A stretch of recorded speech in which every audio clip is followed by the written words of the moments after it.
Sorry, Christy, from getting into prepping. This morning, I just want to quickly lift my opinion or air my opinion on something, and that is the perfect plan, the perfect emergency plan, and then the next thing is the perfect EDC, get home bag, bug out bag, whatever you want to call it. All of those things, the three different categories. I just want to quickly discuss that.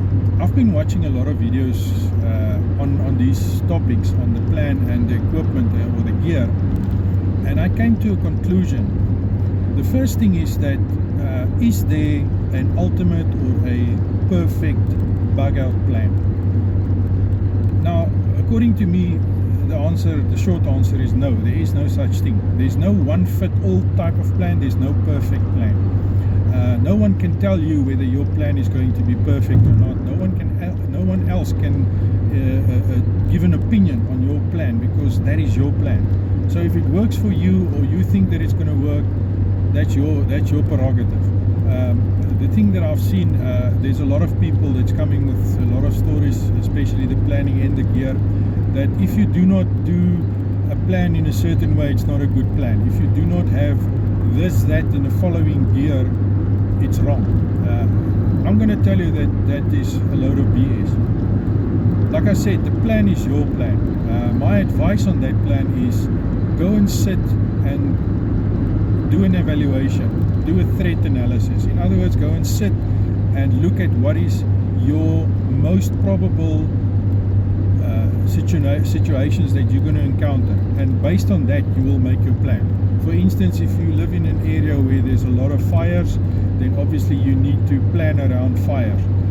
First of all, how to prevent fires around your in the area, how to prevent your house from catching fire. In the event of your house being on fire, how to fight that fire, how to get out of there. That would be your plan, and you do that with all the scenarios that you've identified. Just go and sit down, and then, like I discussed in one of my previous videos, what if then? What if the house catches on fire? What am I going to do then? I'm going to take the hose pipe, I'm going to hose it down, whatever the case might be. That is your plan. That's how you determine your plan. Let's say, for instance, you travel a lot, then you're going to go to the what if route. What if the vehicle breaks down? You're going to look at different options, and you're going to get to your answer as to what your preparations is going to be regarding a broken down vehicle alongside the road. And then you will also look at where it is going to be. Is it going to be 5 kilometers from home, 50 kilometers from home, 500 kilometers from home? So that is how you do your planning, your emergency plan, and your analysis. Then I'm going to go over to your EDC. Your everyday carry should not be based on somebody else's. Whatever another person carries, that's that person's EDC. That person might think that it's the perfect EDC, and it is the perfect EDC for that person. My EDC that I'm carrying is perfect for my situation that I see myself encountering, and I've prepared for that. But your EDC might be totally different. If you're working in a hospital, to carry a knife in there would be a no. It will definitely not be a good idea. If you are working in a building that is firearm free, you will not be allowed to take your EDC firearm with you. So that will all depend on your situation. Your EDC should be based on what your needs are and what you are likely to encounter in the interim to mitigate that. That is what your EDC should be about. The same with the get home bag. A get home bag, there's so many options and so many variations that there is no such thing as one perfect get home bag. If you work at home, then your get home bag would look totally different from my get home bag, where I travel 180, 200 kilometers away from home. So obviously that's going to look different. I'm going to need different stuff than you're going to need, and you're not going to need everything that I need. So even your get home bag should be based on what your needs are. Determine the furthest point that you will be working from, or working at that specific day, or whatever the case might be, and based on that you should then plan your get home bag, to make sure that you'll be able to get home from your furthest point to home on foot, worst case scenario, on foot. Otherwise you will be making use of your vehicle. So that would be how you should plan out your get home bag. The same with your bugging out bag. If you've got a venue already planned in advance with all the trimmings that is there, your bug out bag should just be for getting you there.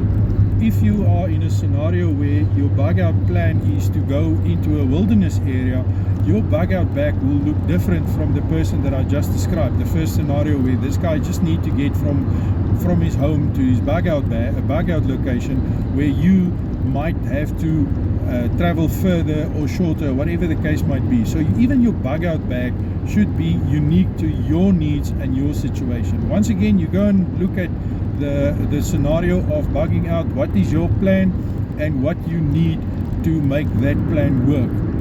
What equipment you need, what you need to take with, that should be your bug out bag. So everything that is there, and everyone that's telling you that there's a one size fit all solution, don't even listen to that guy, because he's talking nonsense.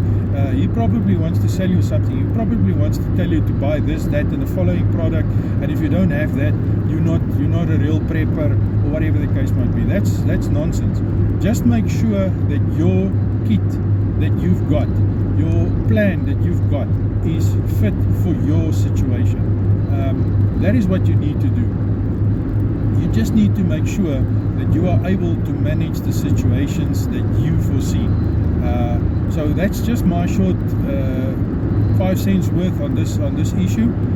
To summarize, there is no such thing as a one size fit all plan or equipment, and there's definitely no such thing as a perfect plan or a ultimate bug out bag or an ultimate get home bag or an ultimate EDC. There is no such thing.